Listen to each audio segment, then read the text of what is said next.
Sego gender jangan gori sambil terasi. Esok iki opek banyu bleng nek kali Ulo. Daerah sampean ana banyu bleng ora? Iki biasa digunakake karo masyarakat sekitar kanggo masak, gawe gendar. Singkat cerita, banyune bleng wis digodhog pake. Langsung iki aku nyiapke meh tak gawe masak, gawe sego gendar. Berase iki tak keroncong dhisik. Iki tak cek wis arep medhok, terus tak angkat, tak nengke sik ben rada anget. Iki pake ameh goreng gereh, soale selak luwe. Jane tak kon dahar gendare tapi ora kanthi sing ngenteni rada suwe. Segone dipangan karo gereh pethek. Lah terus iki kan ana jangan gori njur disusuli jangan gori karo sambel terasi.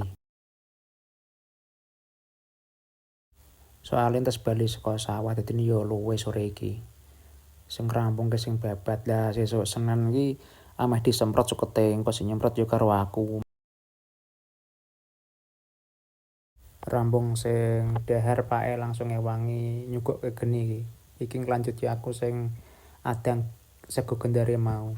Dadi bar dikeroncong ngono kae mau dinengke ngampi anget, nek wis anget terus didang ngene iki. Tak incipi sik jebule sego gendare wis mateng, yo langsung tak angkat, tak wadhahi nek nggon baskom. Iki aku njukuk sing isih utuh sego, soalé nek sing isih sego ngene iki isih panas kebul-kebul iki wis seger. Engko dipangan karo jangan gori.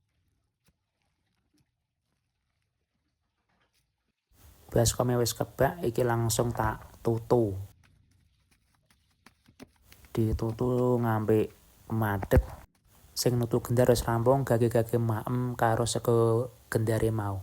Iki nganggo jangan gori, sambel terasi, bakwan bayem. Sego gendar jangan gori. Bismillahirrahmanirrahim.